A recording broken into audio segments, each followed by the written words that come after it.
Well, hello there. Welcome to the virtual rec room. This is Back of the Cereal Box, and I am your host, the prophet of pop culture, John Pica. You can call me Johnny. And this morning, we hope to have a very special treat. We are going to be talking about the Droids cartoon series and do a preview of ICCC with Jim Orman. And we're going to have a lot of fun, and we're going to do that right after this.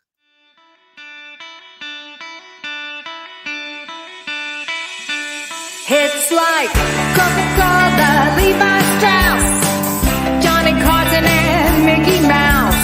The first star was James Dean. Elvis Presley, yeah, he's still the king.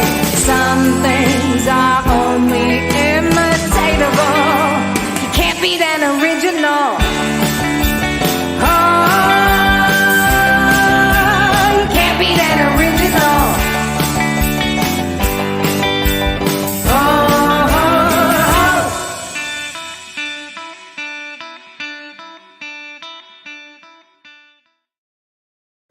Hey there, friends and foes. Good morning, Multiverse. Welcome to the virtual rec room and Back of the Cereal Box. We've got a very different episode this morning because the girls are playing hooky. Ivy, Melissa, and Dee have decided to take a little bit of a holiday, and so it's a boys' morning out. It's a boys' morning in the virtual rec room, and I'm so excited because we have back with us after a little bit of a hiatus doing dad stuff, redesigning his studio, but he always brings the fun. He always brings the noise. He is the Sultan of Sound, our minister of music, the one, the only, Sean Connors. Yo, what's good, Johnny? What's good, everybody? How y'all doing? I am so happy that you are back with us this morning, my brother. Yeah, man. It's good to be here. You have been missed. Are we going to go to church this morning? Take us to church. We can't. Hold on.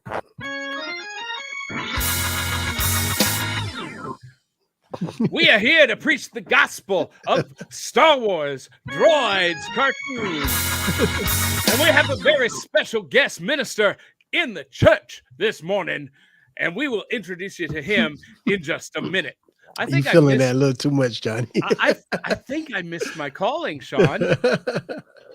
Now, we also have in the rec room the Sith Lord himself. He is a world changer. The one, the only, Drew Milden. These are not the droids you're looking for. That's the only reason I did that, Johnny. Hey, everybody. Let me turn some light up here. Yeah, you're sitting in the dark, my friend. He's a Sith Lord. He has to. It is the second Saturday of the month, which means that Drew Milden is joining us in the virtual rec room. And I am super excited because we are going to be talking about the Droids animated series, Race to the Finish. And we're going to do a preview of ICCCon with our very special guest in the rec room this morning, Jim Orman. And we're going to cross our fingers that everything is set up right on his side because he came in late. But as you guys can see down in the green room, he's a consummate broadcast professional. He's going to make us all look bad because he has his own podcast and podcasting company with ECP Studios. It is Jim Orman. Good morning, Jim. Good morning. Can y'all hear me okay? Good morning. Good morning. Great. Jim. Hey, good deal. Thank you for having me on the show. Well, thank you for doing it. And Jim, we start the show every morning by letting our audience know a little bit about who we are, what we do, and how this show works. So for those of you just joining us, we are Back of the Cereal Box, and we are called Back of the Cereal Box because we are of a generation that we didn't have iPhones or iPads at the breakfast table on Saturday morning. We were sitting down with big bowls of cereal, and in between cartoons, comics, and kaiju, we were reading the back of the cereal box. And that was the entire world to us, right, Jim? Yeah, very much so. Playing the games, doing the puzzles. Yeah. Yeah. And so that's why we are called Back to the Cereal Box. We celebrate the fun of the Saturday mornings of our youth while surviving adulthood today.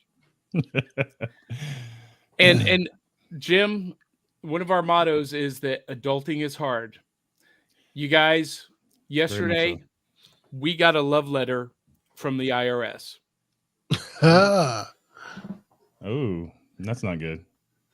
It's not as bad as it could be. But we made an error on our tax return last year with self-employment tax, and so anyway, No whammies, no whammies. no. So for those of you just tuning in, I am the prophet of pop culture, John Pica. You can call me Johnny. And because this show is about celebrating the fun of our youth while surviving adulthood, who am I to guide us through this journey together? Well, Star Wars movies and Avengers comics made me the man I am today. I'm not an expert at many things, but I am an expert at those two things. And that informs the show. But Drew, what do you got going on over there? Are you you're struggling with technology this morning? Yeah, and my career is based in technology, so this is hurting my feelings. Well, while you were working on that, Sean, tell our audience who you are, what you do, Yes, you are. and what your pop culture passion is, and what is in your bowl this morning. I've got magic fruity Pebbles. We're doing a taste test for the first time this morning. And go. all right, Sean Connors. I am a cyborg, aka 757 Renaissance Man. I love all things 80s and 90s, Marvel, Star Wars. Yeah, that's me. And what's in your bowl this morning? I went for a classic and pulled out the old Magnums. There is nothing wrong with a classic because, as our theme song says, you can't beat an original. And by the way, I forgot to mention that theme song, Can't Beat an Original, is from our good friends, the Murdering Crows. And you can get their album, For Bad Crows, at Amazon, Google, Apple Music, and anywhere that you buy music. See what I did there? See how seamless that was? Ladies and gentlemen, Segue. I am a broadcast professional. Do not try this at home. Drew Milden, tell everybody who you are, what you do, and what is your pop culture passion. I finally got everything together. So my name is Drew. I host a podcast called Drew versus the World, where each week I talk to people who are world changers, and through their success and failures, you become a world changer yourself. My pop culture and nerddom is anything pop culture, honestly, from Marvel to Hamilton to Muppets to what else? Anything that you could think of. Harry Potter. But my super nerddom is Spider-Man, and we'll talk about it later about Morbius. All right, we'll talk about it later. Back to you, Johnny. And joining the boys in the rec room is Jim Orman. Jim, I gave a smidgen of a preview, but tell everyone who you are, what you do, what your pop culture passion is. Oh, and Drew, you didn't tell us what's in your bowl. Today I did not have cereal because I am off carbs for 8 weeks. Magic spoon. Yeah, I'm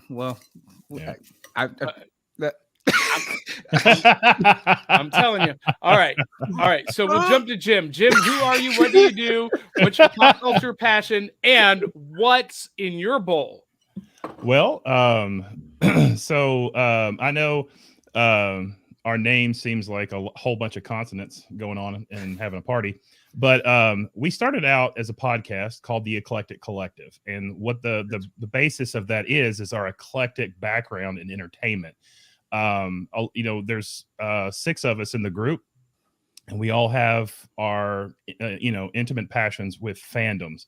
And we talk about everything. That's the whole reason for Eclectic. We bring in everything.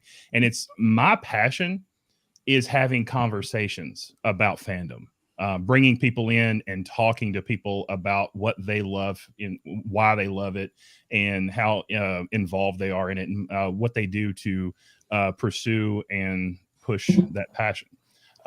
So it started off as a podcast, and we're moving into documentary TV show and fan film development now. We're actually gearing up for our first television show. We're going to start filming this fall for hopefully a spring release next year. And we're hoping to do several seasons of that show. It's all about toy collecting and everything. There's going to be some fun reality TV sprinkled in on it, and it's just going to be a fun time. I think it's going to be. I think it might be something pretty big. And just to drop this in your ear, Jim, you're in the Middle Tennessee area, and you happen to know a really super charismatic film personality. I'm just saying. What's that about me, Johnny? So Jim, I got to ask you. I told you in the notes, and a lot of guests don't think I'm being serious, that we do wear our pajamas and we do eat breakfast cereal on the show. So what did you bring?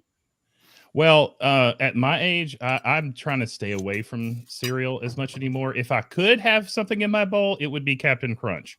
Okay. Captain Crunch was my go-to my entire life. And so this day, if I had to put something in my bowl, it's probably going to be brand related at my age. But right now, it's coffee.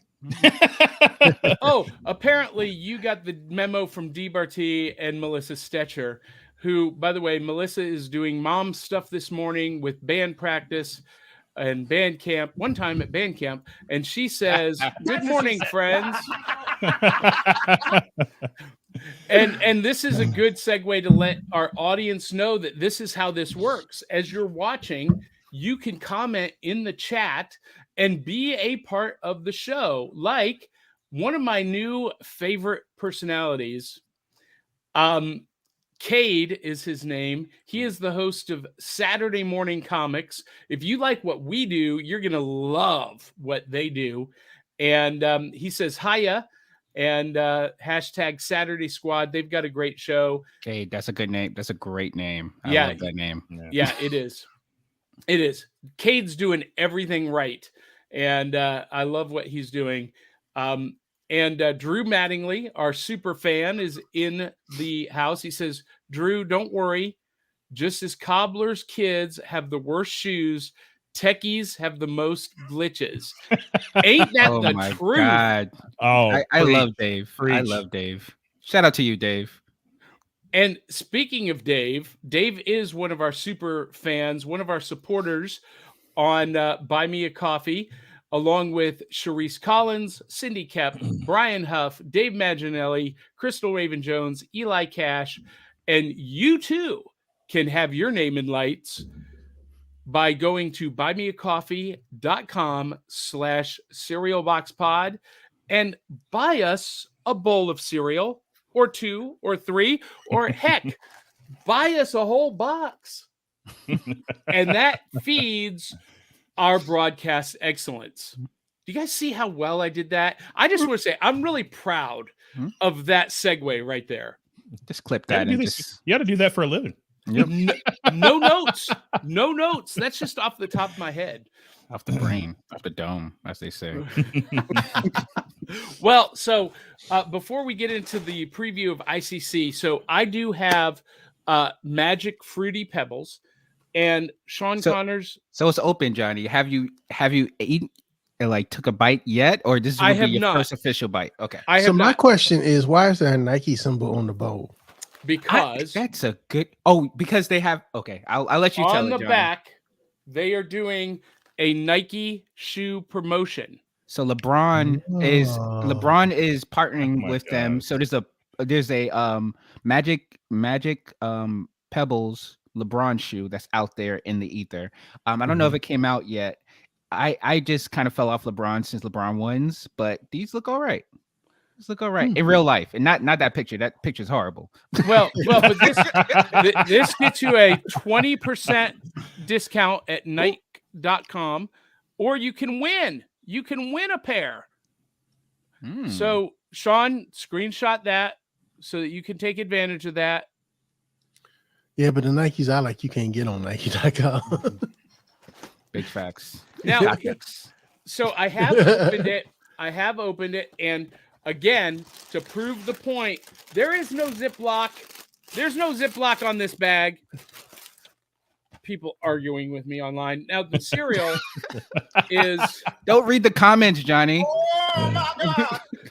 The actual cereal is... And also, I'm sorry. It's okay. The actual cereal is red and yellow, but according to the advertisement on the box, and a good friend of mine that I had dinner with last night, the milk, and I'm doing my almond milk, watching that girlish figure, turns the cereal purple. Now, here's what frightens me. Oh, and it like instantly turns it blue. Here's what frightens me. What kind of chemical dye has to be in this cereal that is red and yellow to turn the milk blue or purple?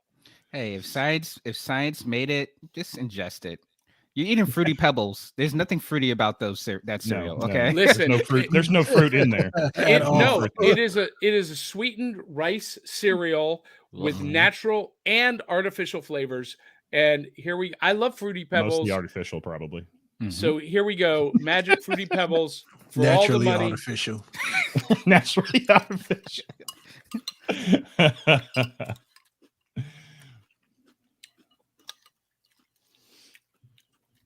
See, I think I taste The the magic? purple chemical, the magic dye.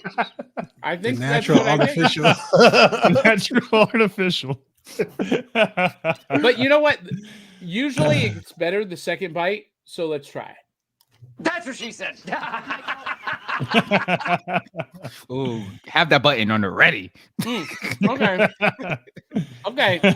Yeah, it definitely gets better the more it gets penetrated by the milk. That's what she said. You're naughty today, Johnny. You're naughty. As soon as it came out of my mouth, I was like, "Oh no, I'm feeding." That's what she said. the trolls. Here we go. So, Oh, no. so Sean, are you actually eating the Golden Grams this morning, I am. or did you just bring the? Okay, No. so In my do you know- decorative Encanto bowl. Ooh. We could talk about that movie for a whole episode. do you guys see this, Melissa Stetcher? Do you see what I have? Bowl for handle. A Oh, bowl it with a- is literally a bowl with a handle, a cup and with a handle. it's a big cup. It's a I've cup been- o cereal. I said since my first appearance here that Backer Cereal Box should be creating those. Ad We're working nauseam. on it, Drew. Mhm. Working on it. We got to find the right vendor. So, but it is my Mandalorian with Grogu bowl with the handle, so it matches my cosplay and my onesie this morning. Ta-da! I'm rocking the metal Mandalorian this morning. Ooh. Oh, all right. Oh, okay. I see we all went with the Star Wars theme this morning. I yeah. went with brand recognition.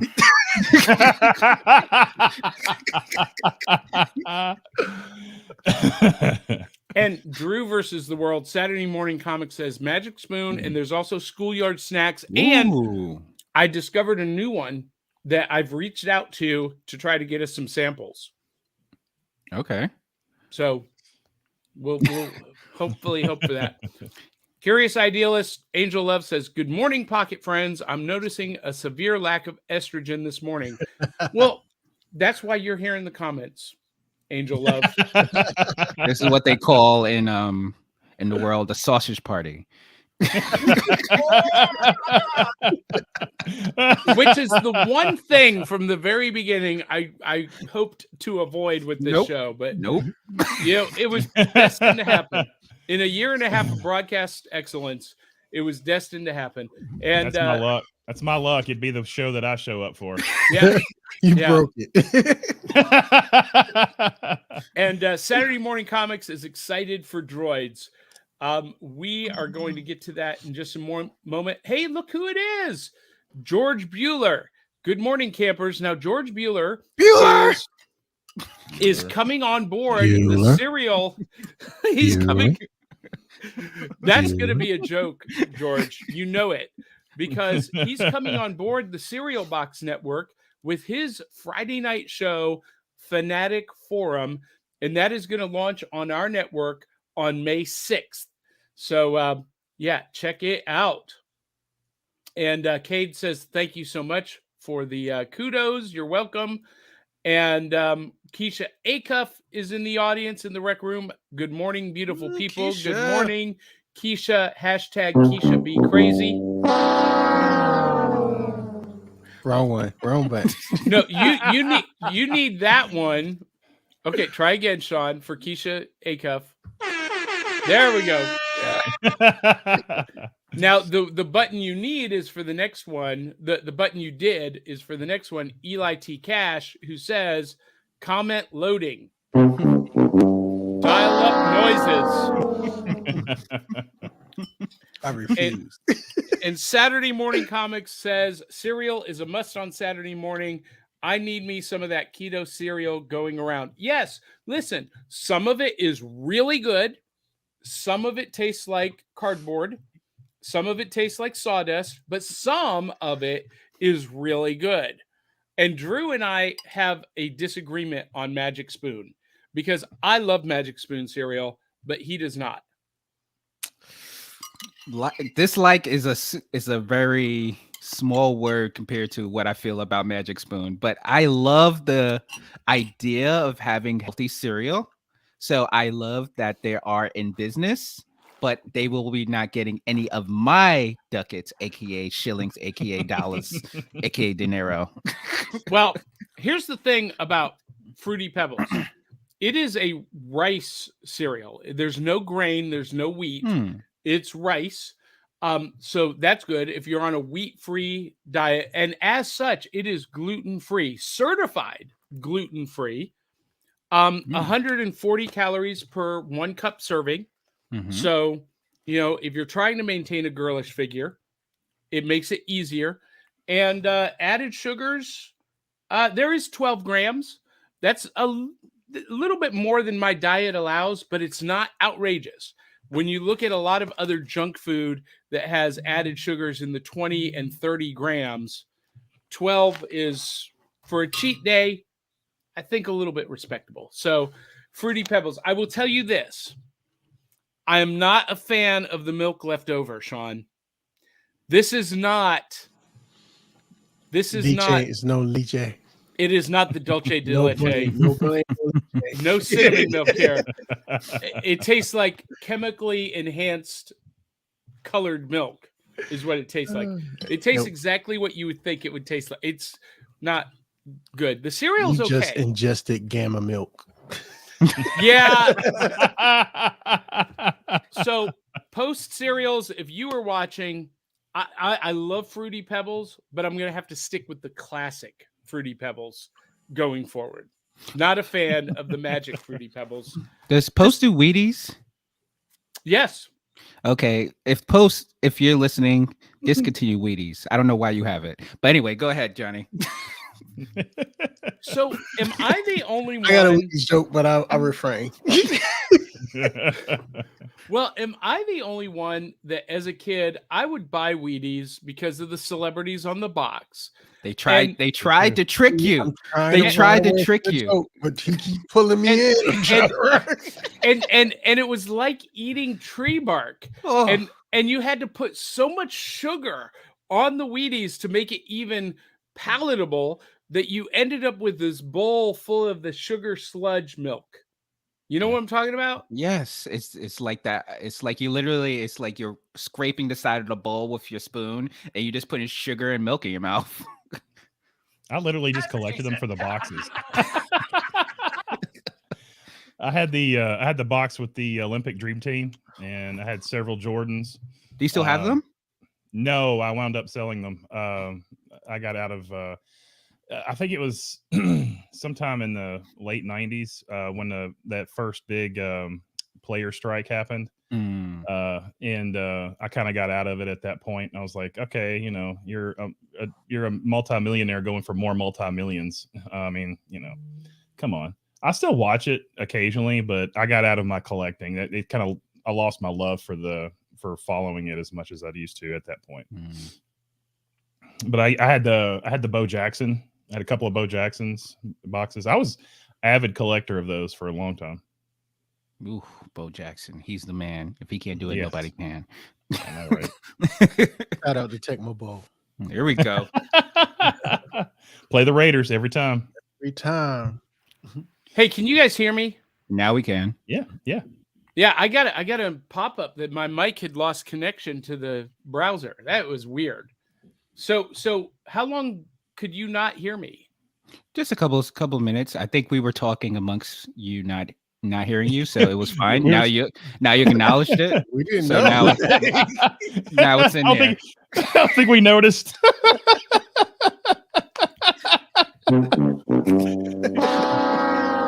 That's Look a at me. perfect use. Look at me, Johnny. This is our show now. This is our show. George asks, happy to be on board the network. Has anyone seen any good vampire movies lately? Yes, I have. How about any bad ones?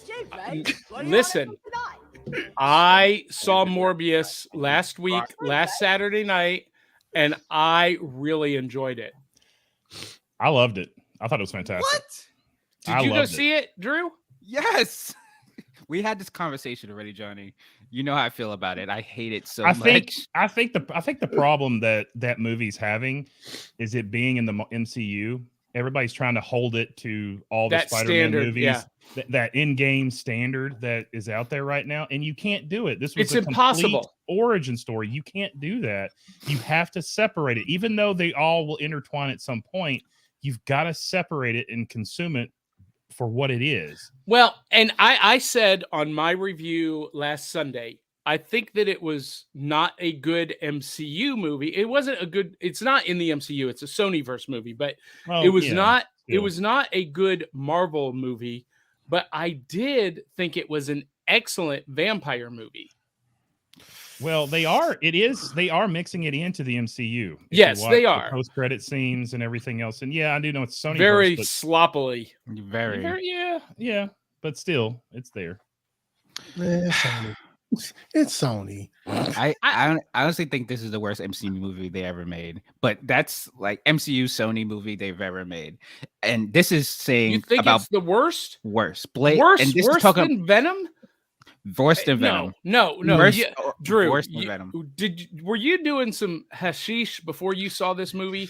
Not this time. But anyway, Now, Venom 1 or Venom 2? Venom 1 I liked. Venom 2 is They were not. both horrible. Yeah, They were yeah. both The horrible. Carnage was kind of sloppy. Yeah. And and the thing about Carnage is he's one of my favorite because he's like the Joker of the MCU. Is like unhinged, really nothing's really connected him to this world, so he's like destructive and he has no like love for anybody. Well, he gets love for somebody in the comic books like longer down the line once he gets another host. But anyway, but Morbius was maybe I didn't get what they were trying to go with. Maybe Jared Leto just not a good actor because I feel like every time I see him in a movie, he's not really hitting the mark for me Okay, as a so character. On that point, there are a lot. He's getting a lot of heat from Hollywood right now because he's a method actor and he's that Jim Carrey style method actor where once he gets a role, he's in that role and he stays in that role and never comes out. And there's a lot of argument to, does that really lead to a good movie? You know, or does it cause so much animosity on set that everybody else is thrown off their game? And how are you going to be method? Are you sucking blood out of a bag? Is that your method? I don't like. He just really from the beginning of the movie when he was in the cave and he was like, yeah, had his little hand up and he was getting. I was like, what the heck is this? I'm like, don't give me. So don't give me a. Go ahead, John. That was their attempt to do a Christopher Nolan timeline shift kind of thing. Without the context of why he was there at the cave, testing his theory, basically that he was. Anyway, that was a little weird. I get that, but once we got into the actual story, starting at the orphanage, and going through the end, I thought it was really good. I enjoyed it. Now I need to see it again to validate that opinion, but I liked it. And Another problem with me was his brother, quote unquote, that he was fighting against. yeah, If you're a vampire, right? And he quote unquote vampire, you have the same powers as Morbius. All of a sudden, this is the end. Spoiler alert. But all of a sudden, at the end, he has a power that you don't have, or did he tap into something you didn't tap into? Like you guys Yes. should be almost like equal because well, no, he did tap into. They both tapped into something different. he did a inside Kamehameha. themselves. He did a Kamehameha. And this is for my anime fans. Shout out to y'all, Dragon Ball Z. He did a Kamehameha wave or a Hadouken. Yeah. I was like, what are you doing? It was part of the echolocation ability that he had to manipulate either sound waves or the airwaves. Vampires don't do that, by the way. No, Morbius does. Obviously, did you see the movie? All right. So Jim, we do have a saying here that on the back of the cereal box in the virtual rec room, we are going to win the culture war not by destroying what we hate, but by saving what we love. So we're going to move on to something that we all love. And that is something nobody can argue about. As a kid, after we poured the cereal, as we were sitting down to watch the cartoons, we had to reach into the box and get the prize out of the box. And this week, I've got new loot, and I forgot to hit the card. Hold on. It would have been great if you did it where you pull it out. That would be amazing. It would have pulled out. That would have been amazing if you pulled out something called new loot. You mean like this? Oh, it didn't do it. All right. There it is. There we go. So I've got a lag on my StreamYard on this side. I've got to talk to StreamYard about this because I'm hooked up to an Ethernet and everything. You guys are seeing graphics before I am. But this is a game called It's a Kind of a Fun Story. And this was sent to us by a company called Pop House Collective, and it is basically a storytelling game. And so you draw cards and you tell stories based on the prompts, and this is so cool. So I'm going to have each of you tell a little story, and then we're going to jump into our other new loot with Drew and Sean and Jim, and then we'll preview ICCCon. All right. Oh, no, we're going to skip that one. Okay. Have you ever, this is a little bit racy for Saturday morning, but it's part of our Saturday morning or our growing up experience. 2 points if you can answer this question and tell a story behind it. Have you ever skinny dipped? Yeah. many times. I'll tell you about one time. So back in the day, in my younger days, when I was, 6-pack abs and feeling great about my life, there was a community pool that we had, and some young ladies from around the area, were having a barbecue and having a good time, and we was drinking. So why these stories always start out with these young ladies? And it's a public pool. What happened was, and we went back to the house where we usually have happy hours and things like that. And my friend just steered me. My friend, aka my roommate, dared me. He was like, "Hey, I dare you to skinny dip." I didn't know what it's called skinny dipping back then. I was just like, "Hey, jump in the pool naked." I was like, "Okay, whatever, I'll do it." And these young ladies wanted to come with me, so we all just jumped in the pool together, nude, and jumped out nude, and that was history. Did you get arrested? No, Johnny. I used to run track. I run very fast. Did you get kicked out of the pool? They can't catch me. Did they ban you from the pool? No, nobody saw me. It was like, it may have been. Wait, how somebody saw you? No, it may have been 12:30 at night, but it was, we hopped Wait, into the so pool. you broke into the public pool? Well, hop the So- fence.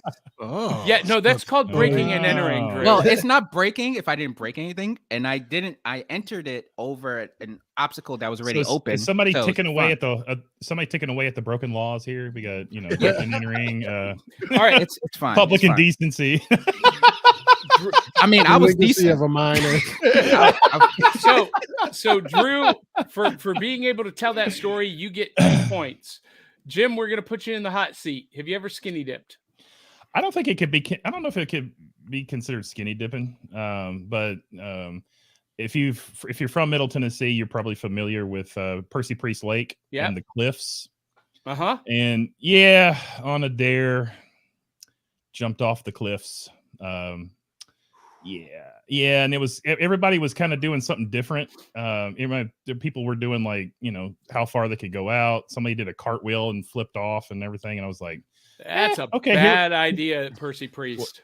Well, I was 19. I didn't make the best decisions when I was 19. Come on. Did any of us? I'm not going to claim I did at all. So Sean, you have never skinny dipped? First of all, I've never been skinny, so I think that's a problem. So That's another thing. I don't qualify for that either. Have you been never chunky qualified dunking? Chunky Dunky. Nah. Even though I used to be an avid swimmer, nah, never.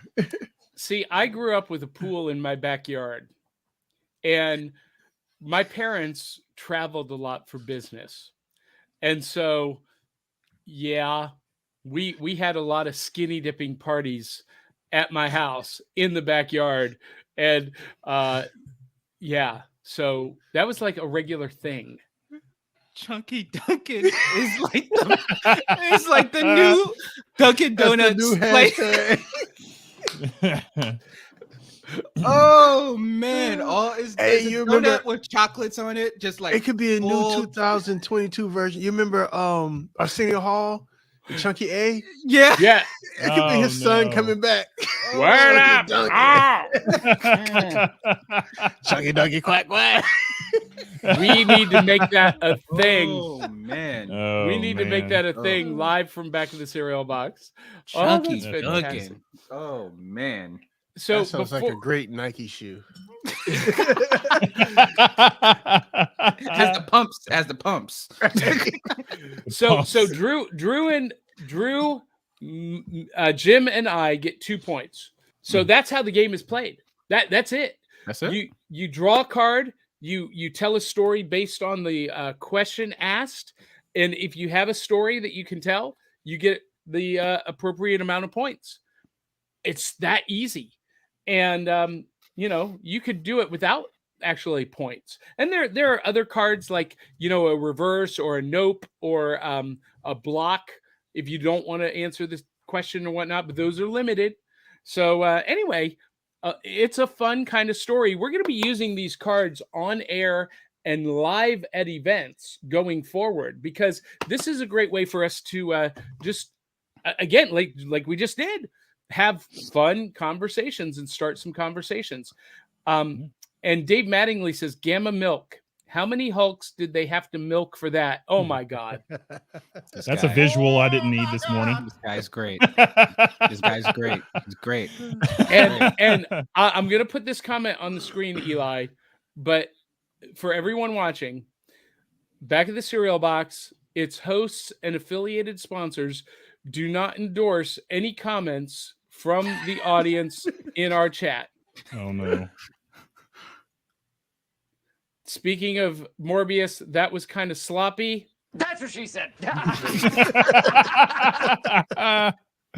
Oh man, we are children. And Drew, We're rubbing off on people. This is great. Drew, you're just jelly.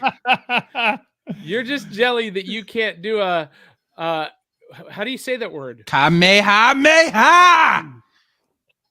It's awesome. That's fantastic. All right. So after the cereal, after we get the prizes. Oh, Drew, Sean, do you guys have any new loot? I do. What do you got? What do you got? Drew does. Drew I has was- a whole new wife. I was just about to say, real quick. Mine's going to be 2 seconds. So my new loot is I got married on March 25th to my lovely now wife. Thank you. Congratulations, your life Thank is you, thank officially you. over. Yeah, pretty much. I also have 2 kids, so it was over when it started. Okay. So this is my ring. I got a nice ring here.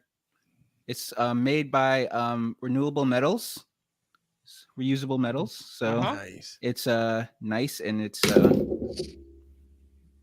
like First day with your new fingers. yeah. Don't know how to work them, but yeah, that's it. That's my new loot. I got a ring. Nice. Awesome. That's hard to top, Sean. Hold my beer. No, let me stop. I'm gonna try to show it if I can. I'm gonna show you the logo. There you go. Ooh. Ooh, is that a new laptop? Yeah, Ooh, it's a Razer. I don't know if I can flip it around without disconnecting things. Let's see. that's a gamer laptop. It's a Razer Blade. Ooh, nice. Yes. All right, I'm officially jealous. That's nice. Yeah. I'm- So I need- Jim, go ahead, Sean. I was going to say I needed something that was MacBook like that wasn't a MacBook. You're gonna eventually fall into the trap, I Sean. Just refuse. come into the fold, brother. So Now- I'm an Apple guy. There you go, Jim. And Me yeah, too. So I'm sorry. well, I work in the Apple world, so I don't have my new loot this morning, but it's pre-ordered and on the way. I got one of the new Mac Studios souped up. Ooh, yes. Yeah. Yeah. Now I'll I'm battle, I'm I'll jealous battle again. you with my custom PC. Well, so speaking of new loot, Jim, Yes. we are going to be together at ICCCon Mm-hmm. in Nashville, Tennessee. ICCC, baby. Yeah, and we're going to be there together, and that is going to be April 29th through May 1st. Mhm. And tell people a little bit about this convention because I think it's awesome. What does ICC stand for? So it stands for the Imperial Commissary Collectors Convention. So Imperial Commissary, Imperial coming from Star Wars. The owner, Michael Havens, huge Star Wars fan. So this obviously was rooted in lots of Star Wars fandom. So if you come out, it's very Star Wars rich. You will see it everywhere. You'll see the 501st, the Mandalorian Mercs. It's just Star Wars everywhere. The droid makers. The droid makers are there. You'll see Peter Mayhew's wife and the Mayhew Foundation will be there. It's very heavy Star Wars laden. Now, that being said, and we all love Star Wars, but if you're a collector, if you're an avid collector, you owe it to yourself to come to this convention because there is just collectibles from every fandom. Once you get into the main hall, it's everything. I mean, if you're, Star Wars, Transformers, G.I. Joe, Teenage Mutant Ninja Turtles, it doesn't matter, whatever it is, it's heavy and it's everywhere. And the first night of the convention is a VIP only. So standard admission gets you in on Saturday and Sunday. So Friday night is a VIP preview. And so if you want first dibs at all the amazing collectibles that are on the show, you got to get a VIP to get the first dibs on Friday night. The convention is amazing. This whole thing is a convention for collectors by collectors. Everybody who's putting this show on, Michael Havens is the owner, and he's the guy funding the whole thing, and the rest of us are all volunteers. Yeah, who are volunteer because we're so passionate about what we do. We volunteer our time to put towards this convention. And by the way, Michael Havens just won Show Promoter of the Year. Yeah. Yeah, he did. He went out to Vegas recently to accept that award. Yeah, it's fantastic. And this year, Jim, I'm super excited about some of the people that are going to be there, some of the celebrities. We got Ian McDermott, the Emperor, Ashley Eckstein, the voice of Ahsoka Tano on the Clone Wars and Rebels. We got the Clone Wars reunion. There's a Clone Wars reunion. What? I hadn't seen that. Oh yeah, so it's Ashley, Matt Lanter, and James Arnold Taylor. I did not know that. And they're offering photo ops with the three of them. That's fantastic. I did not know that. And some great podcasters are going to be there, like the Eclectic Collective, Back of the Cereal Box, and the guys who really kind of set the standard for me. They set the gold standard, the bar for podcasting. Rebel Force Radio is going to be there. And I'm super excited to hang out with my buddy Jason Swank and meet Mr. Mac for the first time, Jimmy Mac. And that's going to be awesome. But the big one, I think, for me, and this is why we're going to talk about the cartoon we're going to this morning, is Anthony Daniels. C-3PO himself. Anthony is going to be there. Yes, he is. Nice. Yep. And he's going to have several of the C-3PO outfits with him. Official, and you know what's remarkable about that is I don't know what generation he is, but he's been doing C-3PO for 50 plus years and the suit still fits. Yeah. It's wild. Yeah. If you're getting that much money, you better make it fit. No kidding. And Saturday Morning Karmic says James Arnold Taylor, epicness. He was in a show we're going to be covering very soon, Crash Nebula. It was a rejected pilot. I've never seen that, Crash Nebula. I'll have to check that out. But in honor of Anthony this morning, we are going to be talking about a classic 80s cartoon because after the cereal, after the loot, we're tuning in to see what's on the tube. And this week, what's on the tube is Droids. And this is a cartoon that came out in the early 80s. And for some reason, Jim, I had remembered this being much later. I thought it had actually come out in my college years, but it was 1985. And it only ran for 13 episodes. It was produced by Nelvana. And the theme song, Trouble Again, was written and recorded like on a 4-track recorder by Stuart Copeland of the Police. Yeah. And I heard I'd forgotten about that. Yeah, Trouble Again. Trouble Again. Yeah, and he just recorded it on a 4-track recorder in his apartment off the top of his head, and it made the cut. Wow. Now, you guys, Drew, you're already expressing some frustration. Go to the next person. Go. I don't want to do this to you, Johnny. I don't want to do this to you. No. Okay. So Jim, were you a fan of Droids? So yeah, I was when I was a kid when it first came out. So and when it first came out, it was came out with Ewoks. Yeah. As part of the Droids Ewoks Hour. Yep. So Star Wars is near and dear to my heart because Return of the Jedi was the first movie I was able to go see on my own as a kid. I thought you were much older than me, Jim. I am 47. Skunked again. So I remember this because it came out, a couple of years after Jedi. I think Jedi came out in 83. So this coming out, nothing.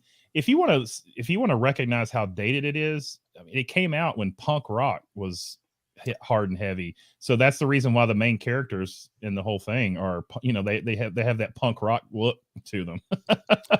Well, and you know what's interesting about that, Jim, is as I watched this episode, and we watched a race to the finish, which featured Boba Fett, and he was an antagonist who was working for a crime syndicate in competition with the Hutts. And as I was watching this, I was taken aback because I did not remember some of these elements.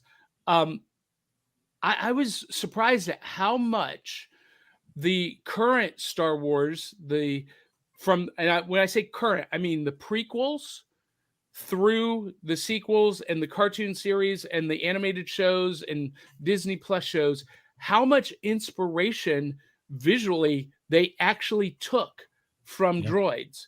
You mentioned the punk rock look of the main characters in the first 4 episodes.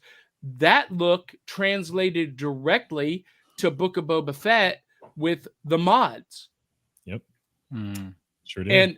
And in Attack of in Phantom Menace, we got the pod chase, the pod race. The Bunta races. Yeah, and that is a major part of this plot with the team and their racer, the White Witch. This is Boba Fett's racer. But they had a speeder race that was very reminiscent of that pod chase or that pod race in Phantom Menace. And Lucasfilm was one of the co-producers on this. George Lucas was, a supervising director. So you got to think that some of those early seeds were dropped in this animated series. They were. You have to. I'm going to nerd out a little bit. So what's interesting when I go back and watch this, and you go back and watch episode 1, Phantom Menace, was that originally in canon, Bunta was a separate planet, and it was controlled by the Hutts. It was in Hutt space, but when they made Phantom Menace, Bunta became like a suburb of Tatooine. So they presented it like it was all in one place. So, but heavy influence from all those, and that's one of the things I love about Favreau and Filoni, is that they pull influence from everywhere. Yes, from all past Star Wars stuff, which is just amazing. The Easter eggs that they come up with and pull, and the influence they pull into their filming is just amazing. It really is. It really is. And Saturday Morning Comics is all excited that we're finally talking tunes.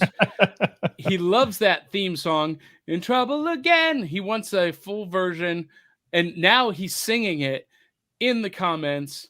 And I like this guy. In Trouble Again. And he really wants to watch this show. Yes, all of the episodes are on Disney Plus. And season 2, 1 episode. They just it was like season 2. We're just gonna do 1 episode. Cancel it. Cancel.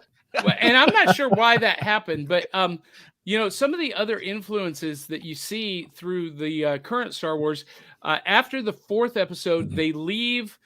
C-3PO and R2 leave the company of the 3 punk rocker teens, and they end up with Jan Tosh, and he is the one that is most commonly remembered as being, the lead protagonist on the show.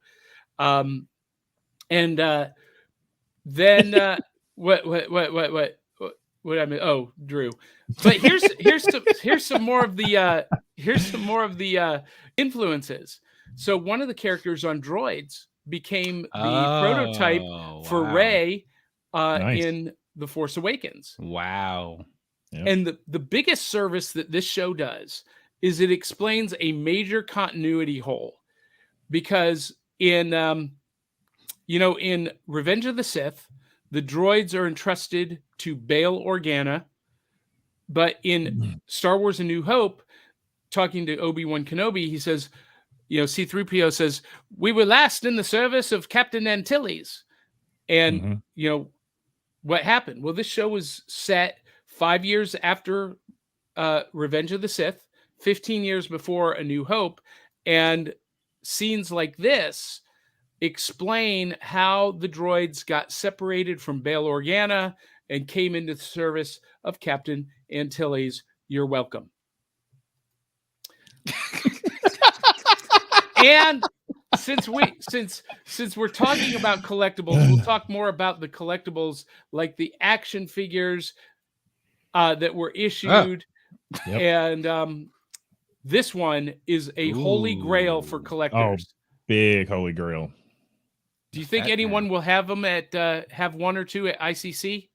There was 2 of those at last year's. How much they run? I don't remember how much those were going for. I know the original mint on card Boba from the original set, not the droid set, but the original set was going for $12,000. So I've seen this one as low as $8,000 mint on card. Yeah. It is a holy grail. Nerds. Very much. You know what I got to say about that?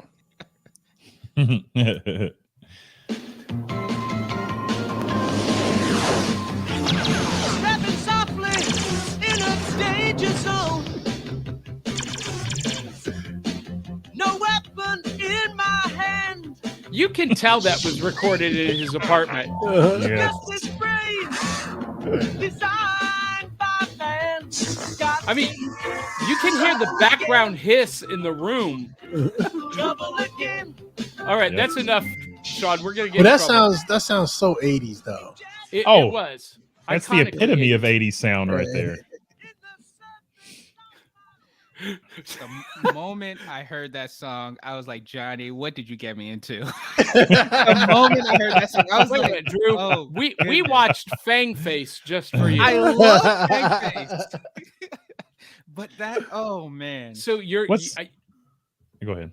I take it you were not a fan of droids. Okay, here we go.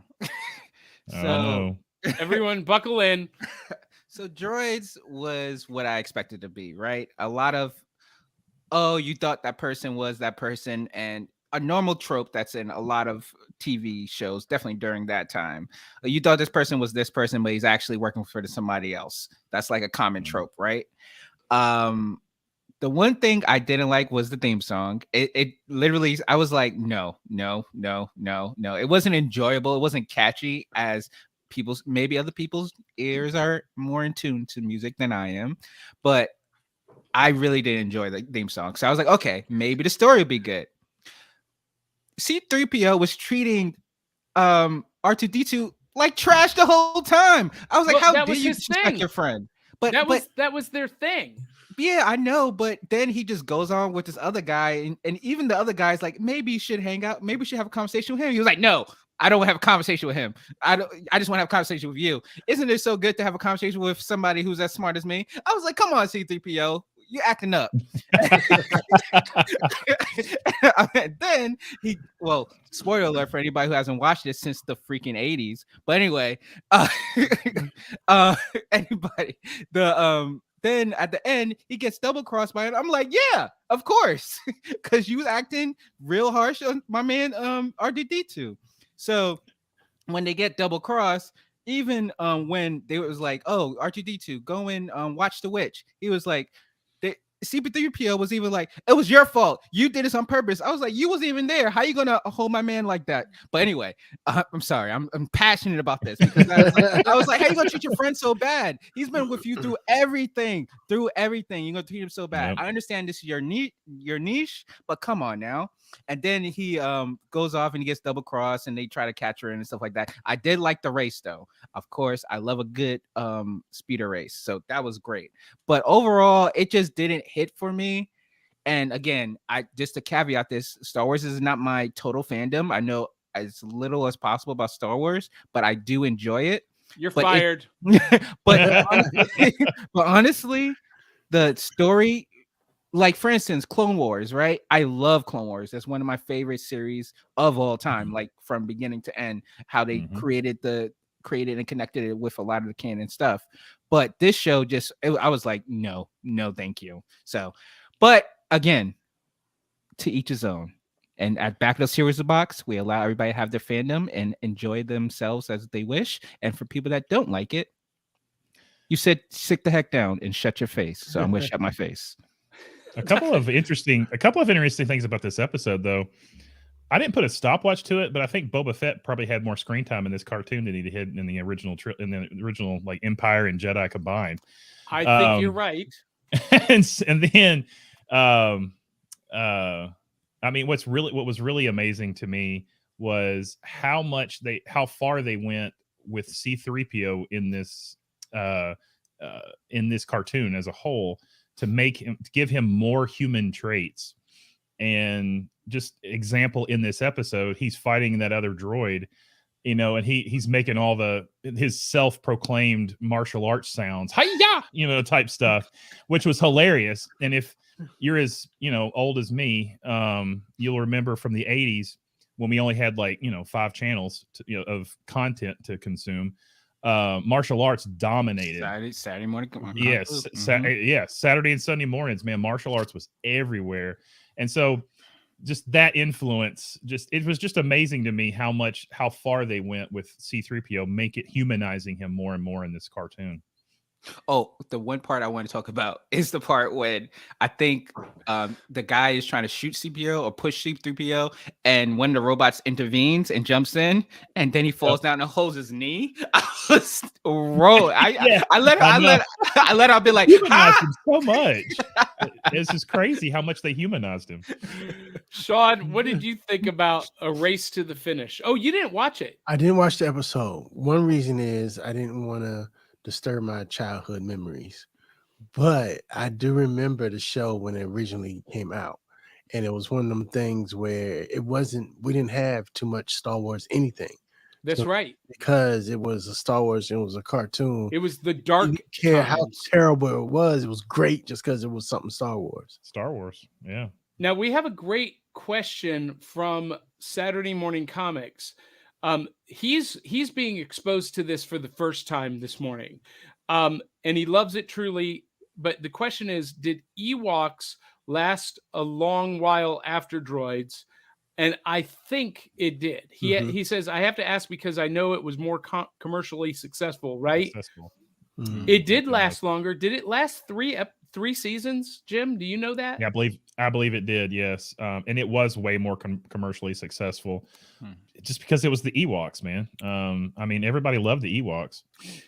Well, and here's my thing about the Droids cartoon. So my review is that I was shocked at how much material and influence we see in this cartoon that we see throughout the rest of the saga after this was made. I thought the story was solid for a Saturday morning kids cartoon. The story was well written.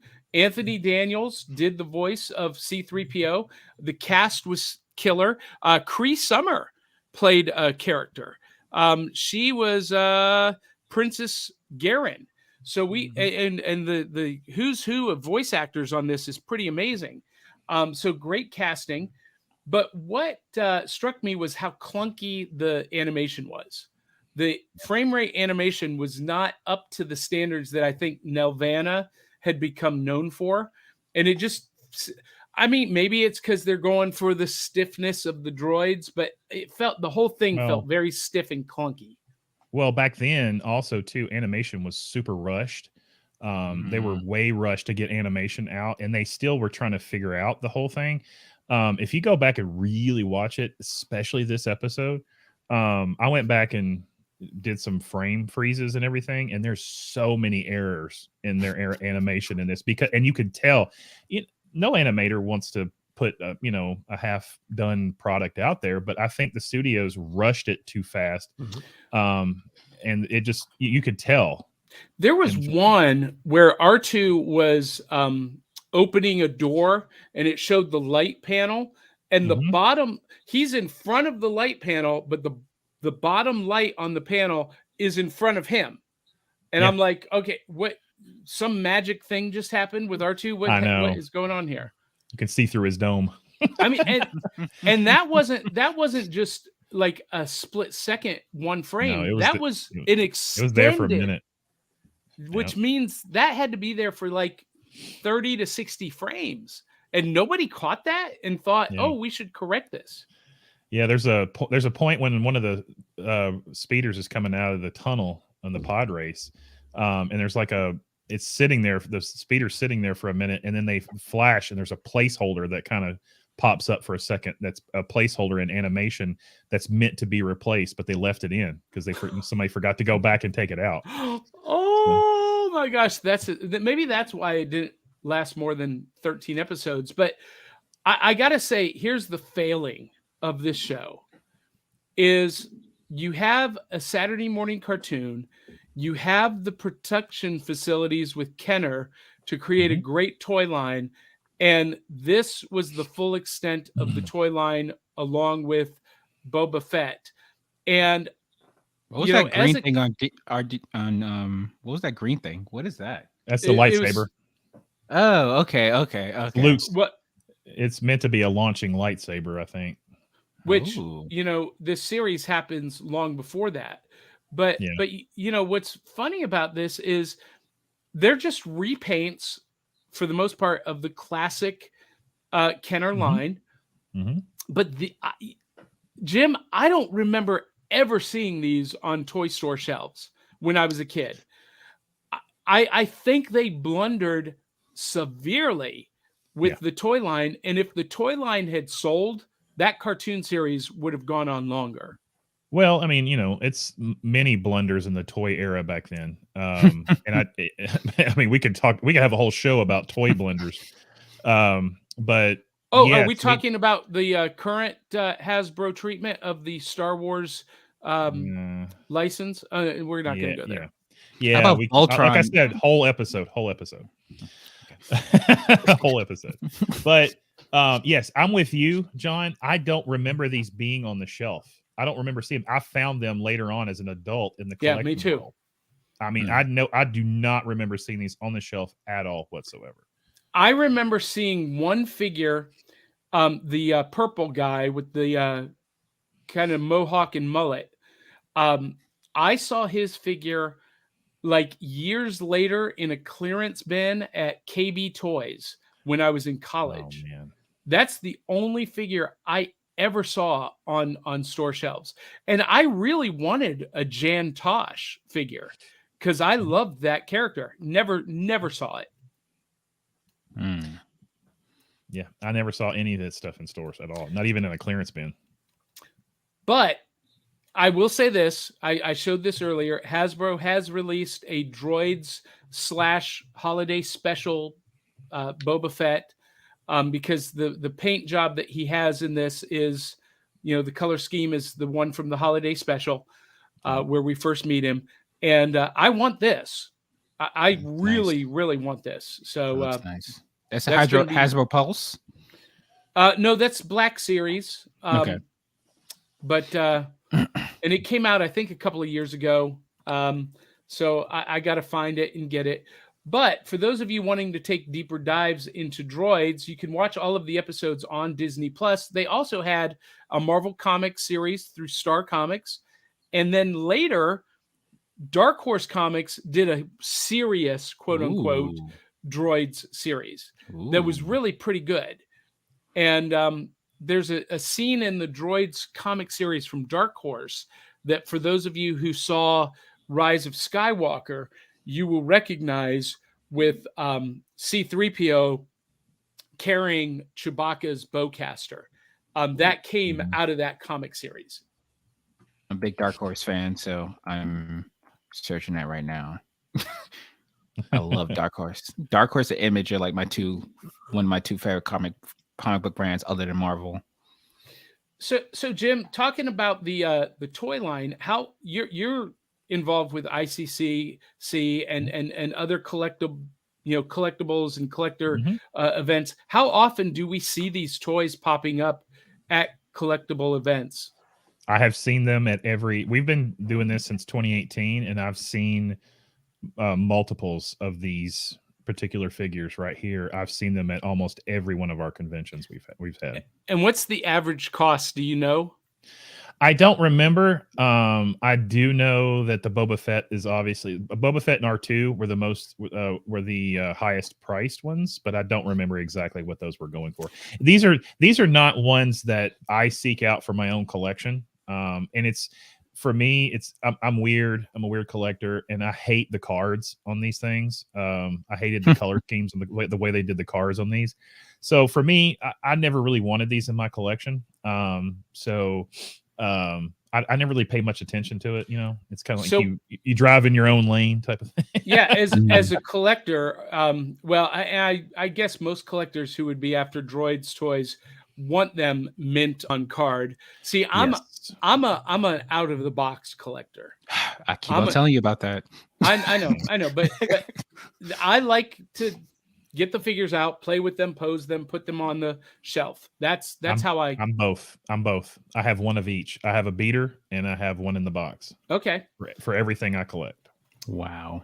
Now, I did see this C-3PO at a local toy store at Hitchhiker Toys about a month ago, and it was going for $800. Now, here's the good news.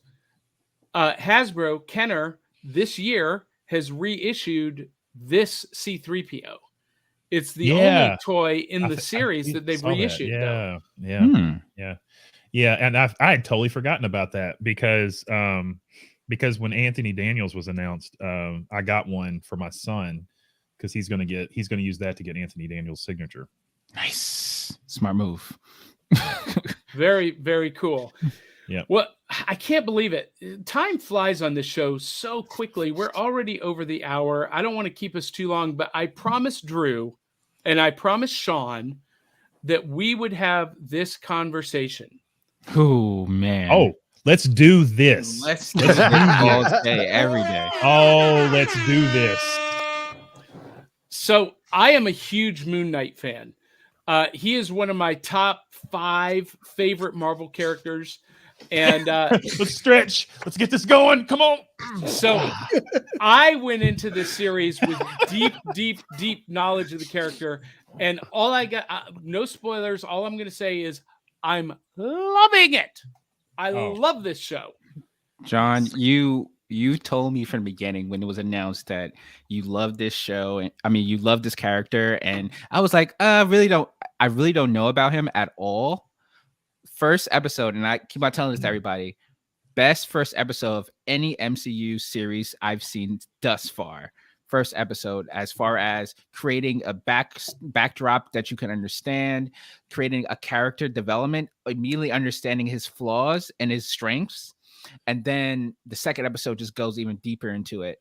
I have fallen in love with Moon Knight. I love Egyptian mythology, and in the connection with that is even deeper. And I really am loving this show. Like, if anybody hears the sound of my voice, go and watch this show immediately. I've been talking about it to my friends. I've been talking to it with all my nerd friends, with my friends that don't watch shows at all. I was like, you need to watch this because it breaks into, again, mental illness too.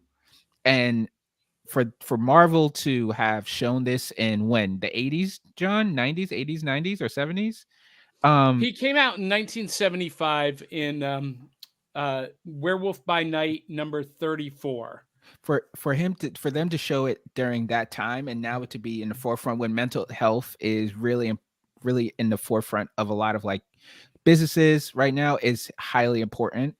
And then how he goes through it and how there's a strength for him to find his connection between all these different voices in his head is super, super dope. And the character of Moon Knight, I've just seen him fight twice so far, and I'm like, there's countless.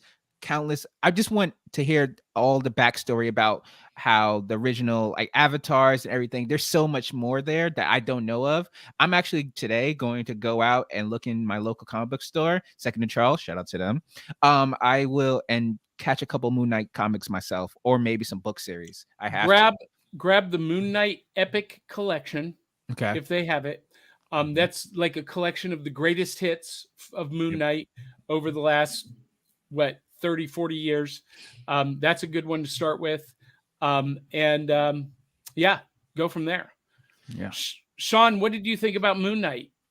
So, like, I'm with Drew. I didn't know too much of the story before, but so far it's like, and I refuse to read the comics because, like, Game of Thrones came to me as the TV show first. So then I didn't read the books because I wanted to experience the story as the TV show. And I felt like, because I got one of the books and I started reading, I was like, hold on, this is too many spoilers. I'd rather just have that experience, right? So that's how I am with Moon Knight. And to me, it's a rare, for some reason, he didn't come across my universe at all. This is the first that I'm really getting into his character. So for it to be a new character for me, and for it to tick so many check boxes and be badass and just the story, and I didn't have to, like Drew was saying, I didn't have to be like a lot of these shows. Sometimes you gotta get into the second, third episode to really kind of catch what's going on. But like immediately they had me. And I wanted to know why this dude was crazy and what he was doing. And hold up, he's not the museum curator, he's just the janitor. What's going on? So yeah, I from coming from a new experience, I'm really liking this. And I'm liking that Marvel has matured to a point that they can put out the content like this. Because like we were just saying, a lot of science fiction stuff and Marvel and Star Wars stuff in the 80s sucked terribly, but we took it just because that's what we have. Now we got a choice, and they have to make the content better. And I'm seeing that. And shout out to Drew and Johnny for pressuring me to get my Disney Plus back. You're welcome. Right on time. Gotta have that Disney Plus. Well, one of the things I love about this show is that they drop you in at the point that if you don't know anything about this character, you're going to learn everything you need to know as you go. And I really like where they start with it. And as someone who is deeply invested in the character and the lore, I love some of the twists that they're doing, some of the changes that they've made. And it'll be interesting to see how they address those changes later on. And do you guys know, they actually did kind of a test run for Moon Knight in season 2 of Iron Fist. The character of Typhoid Mary was originally going to be Moon Knight. Really? Yeah. So if you've not seen Iron Fist season 2, and you want to get more into the whole DID multiple personality kind of stuff, check out Iron Fist season 2 and the character of Mary. And her origin in that show is, I thought they were going to make her a female Moon Knight based on some of the things they did. But anyway, Jim, your thoughts on Moon Knight? Well, is it just me, or can Oscar Isaacs do no wrong? I mean, he's great, man. He's just a fantastic actor. This character has so much depth that this was a high bar for an actor, and I feel like they casted it perfectly. The depth of dissociative identity disorder, and when you go back and you research how that comes about, that it's a natural response of the human brain to survive trauma and to split off sections of identity into multiple personalities, and it goes beyond that. I mean, I'm not a psychologist, but there's so much depth in that that I mean, I think I've rewatched both of the first episodes like 4 times a piece. It's just that good. And I'm trying not to spoil it out, but I did not. So I went into watching this having read up on Moon Knight when they announced the show, that they were doing the show at Comic-Con. What was it? 2 years ago? Yep. 3 years ago? It's been a while. Whatever. Yeah. It's been a minute. And I had not consumed any Moon Knight up until that point, but when they announced it, and I had a couple of buddies who were huge into Moon Knight, and they got super excited about it. So that, inspired me to go out and start reading the comics and start learning more and more about it. So when this show came about, I was ready, and I think they're executing on a very high level with this show. I'm trying to express my love for this show without spoiling anything, because man, oh my god. Well, it's and so can we good. talk about how great Ethan Hawke is? Just Oh, come on. episode 2 Really? was so good for Ethan Hawke. Yes. He that was the moment where I was like, okay, this has some depth. Like there's gonna be like, because I was really off about him. I was like, okay, he's a cult leader, normal cult leader, like evil in the background, savior in the front. He's like a mullet. He's like a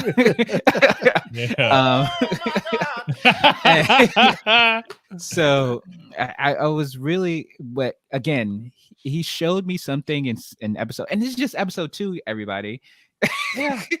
And he showed me something in episode 2 where I was like, okay, he has these connections that now make me think a little bit more about what all is happening in this world, right? Yes.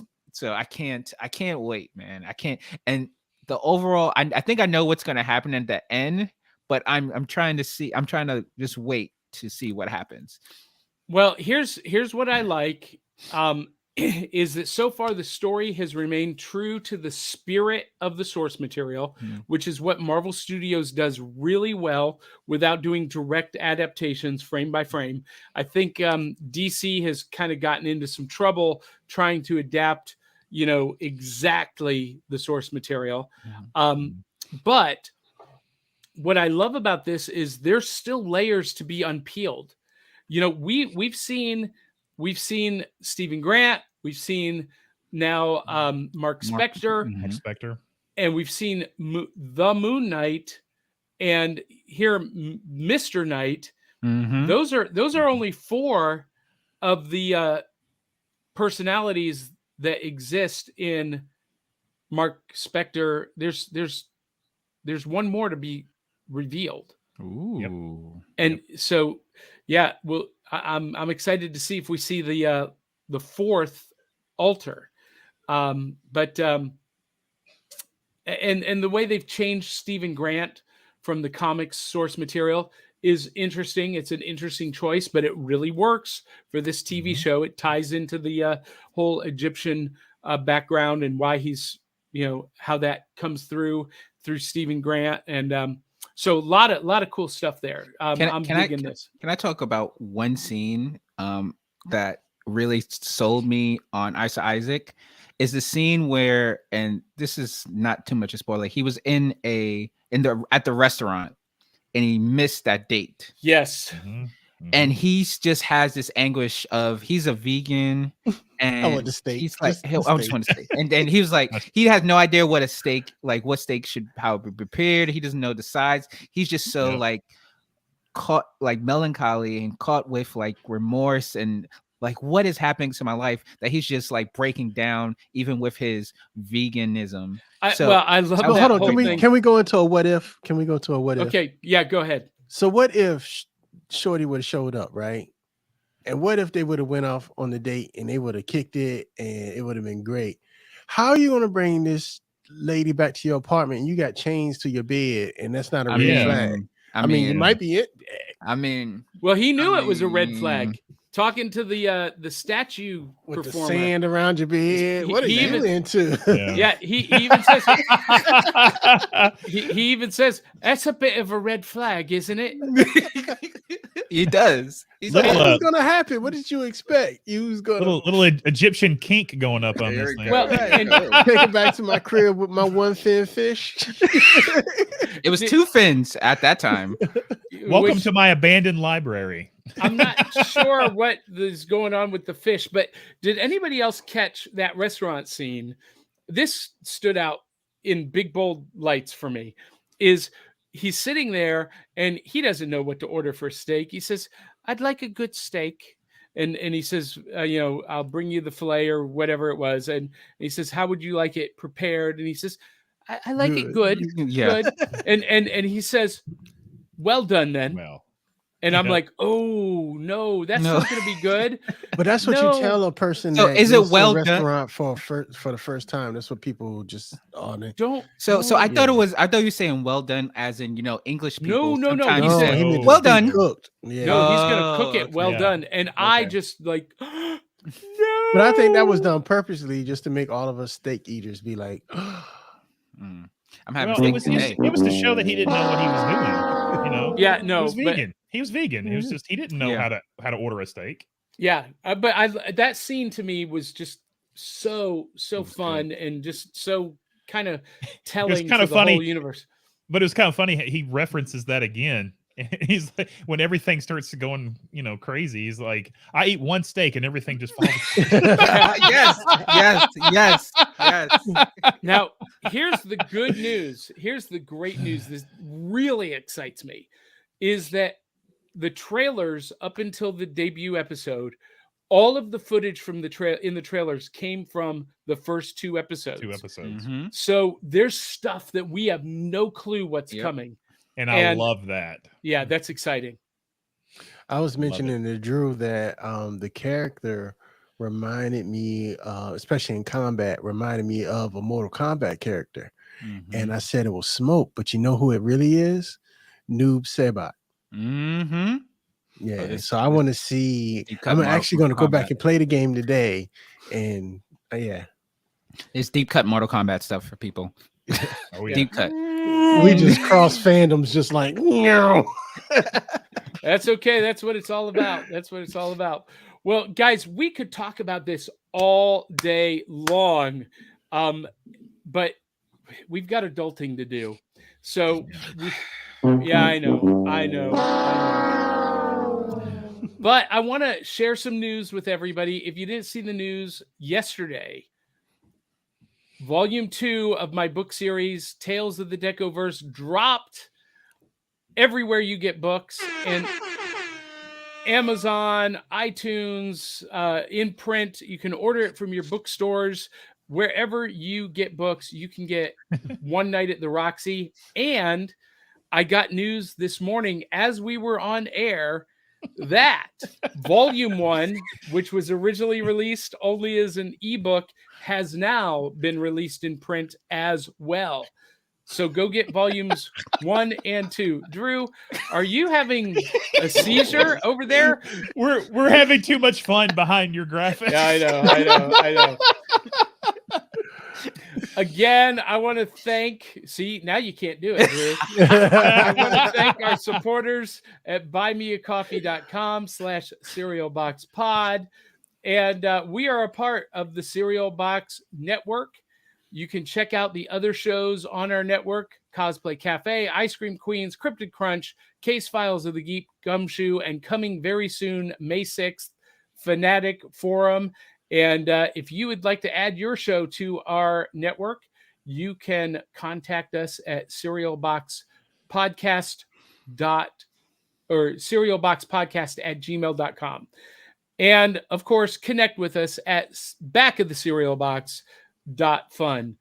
And I think that's Hey, John? it, guys. Yeah. Can I do one last plug? Yes, I wanna- for just ICC. One last thing for ICCC. Yes. If you anybody out there wanting to attend the show, you can go up. You can see up here, icnashville.com gives you all the information about who's going to be there, how to get tickets, where to stay, all that good stuff.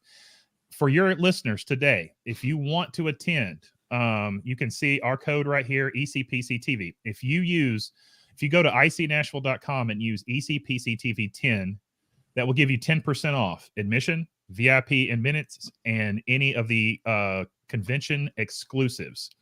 10% off for all your guests if y'all want to use that code. Be sure and look at the guests. Look at the guest list and see who all is coming. There's some great, Anthony Daniels, Ian McDermott's great. Julian Glover is going to be there. I don't know if you guys, he's kind of falling under the radar because of all the other big announcements. But if you've seen Star Wars, Harry Potter, Game of Thrones, Indiana Jones, you will know who Julian Glover is. And I'm really excited to see and talk to him when he's there. But ECPC TV 10% off admission, VIP, and con exclusives online. That's phenomenal. Yeah, I was going to ask you to do that one last time, so you beat me to it. So thank you so much, Jim. Thank you guys for having me on. This is fun. I love doing this. Yeah, you've been a pleasure to have. And Drew, what's up for you and Drew versus the world this week? Well, so as always, on Monday, I will be releasing a new episode of Drew vs. the World, and it'll be a special episode. It was behind the paywall of the Drew Crew paywall, but now will be live. The Carol Baskin episode officially will be live on the Drew Crew official feed. So go to drewversustheworld.com or anywhere you listen to podcasts to get the new episode out this Monday. Thank you, Johnny. You're welcome, brother. All right, Sean, 757 Renaissance Man. What is going on with you this week? What is coming up? I'm getting ready. Event photography is in full swing right now. I'm getting ready to photograph the 420ish festival coming to Portsmouth, Virginia. But I think we'll have a show between now and then, but it's the 23rd and 24th. And right now the show is kind of on hiatus because season 2 is going to have in-person interviews. Ooh. Very cool. Loving that. So everyone check out icnashville.com. Use the promo code ECPCTV and 10. take ECPCTV 10 and take that 10% discount. And check out drewversustheworld.com. Check out 757renaissanceman.com. You can follow me at johnpica.com. And as I said, find us at backoftheserialbox.fun. And we're going to close out with a nod to one of our partners, Comics for Kids. And until the next time, friends and foes, love you, mean it. We'll catch you on the back of the cereal box. Comic Books for Kids provides comic books to kids in hospitals and cancer centers across the U.S. It's a place where we can all work together to make sure every child has a comic book. 100% of all proceeds go towards the kids. It's about making a difference, and while they're in the hospital, allowing them to fly like a superhero, battle dragons, or rescue teddy bears. We are in every state in the country and now support over 160 hospitals. Every month, we add more. Visit cb4k.org.